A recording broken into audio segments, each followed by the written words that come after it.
Existe uma frase no futebol que quase sempre aparece quando um time entra em crise. A gente precisa de alguém pra culpar. E no Corinthians, muita gente decidiu que esse cara é o Memphis Depay. O salário milionário, a contratação com muito marketing, as polêmicas, a cobrança da torcida, as dívidas do clube só aumentando, enquanto o time não apresentava um bom futebol. Mas será que o Memphis realmente virou símbolo de tudo que tá acontecendo errado no Corinthians? Ou ele só chegou no meio de um incêndio que tava acontecendo há muito tempo? Antes da gente seguir, se você quiser, se inscreve no canal pra me ajudar, porque esse tipo de vídeo dá muito trabalho pra fazer. E comenta qualquer coisa, só pra ajudar no engajamento. Quando o Corinthians anunciou o Memphis Depay, muita gente não acreditou, porque não era uma contratação normal. Era um jogador que já tinha passado por grandes clubes europeus, disputado uma Copa do Mundo e carregava o preço de ser um jogador mundialmente famoso. Um peso que normalmente não é colocado nos jogadores brasileiros. E foi exatamente isso que fez a contratação explodir. O Corinthians não estava trazendo apenas um atacante, ele estava trazendo a mídia, atenção internacional, venda de camisa,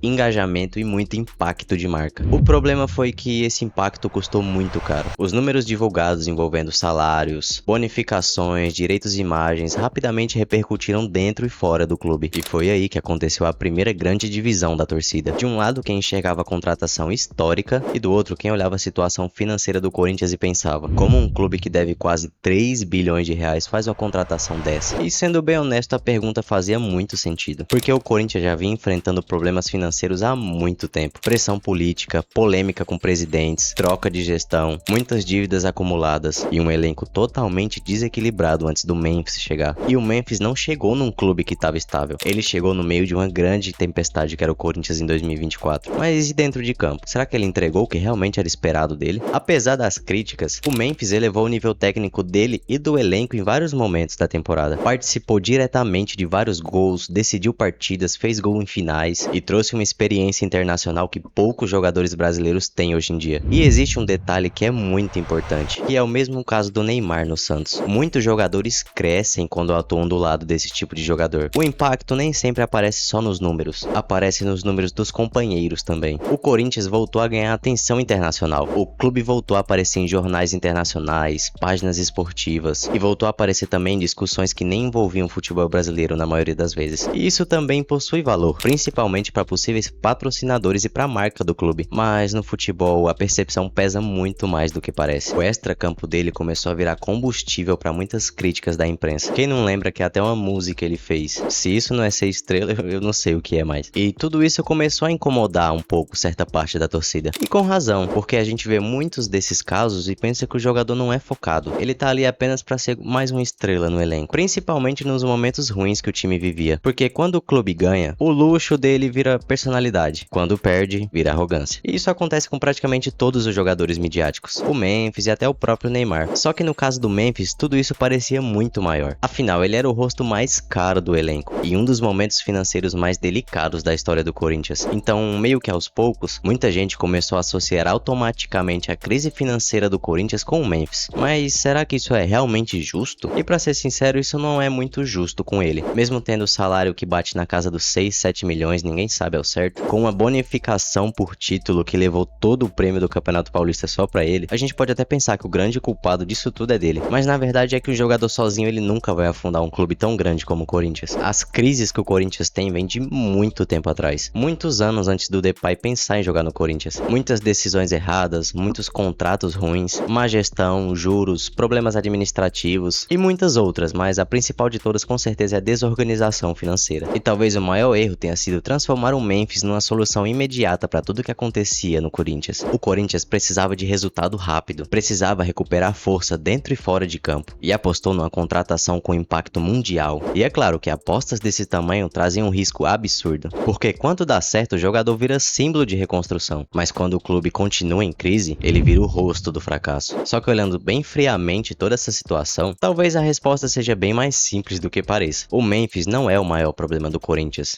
nem de longe. Ele trouxe muita visibilidade, qualidade técnica, atenção mundial pro Corinthians e impacto esportivo em vários momentos da sua passagem. Mas ao mesmo tempo ele virou o símbolo de todos os problemas financeiros que o Corinthians tinha. E no futebol quase sempre é assim. O jogador mais caro, com maior salário, acaba sempre carregando o peso dos demais. Agora eu quero saber a sua opinião. O Memphis Depay foi uma contratação necessária ou ele foi um risco que o Corinthians jamais deveria ter se colocado? E é isso. Agora você vai comentar aqui o que você acha sobre toda essa situação. E se você gostou do vídeo e assistiu até aqui, se você quiser, se inscreve no canal e deixa o like que me ajuda bastante, porque com certeza esse vídeo deu muito trabalho pra fazer. E se você tiver ideia ou sugestão de algum tema que eu possa trazer aqui, pode comentar aí embaixo também, tá bom? E no mais é isso, um forte abraço e tchau!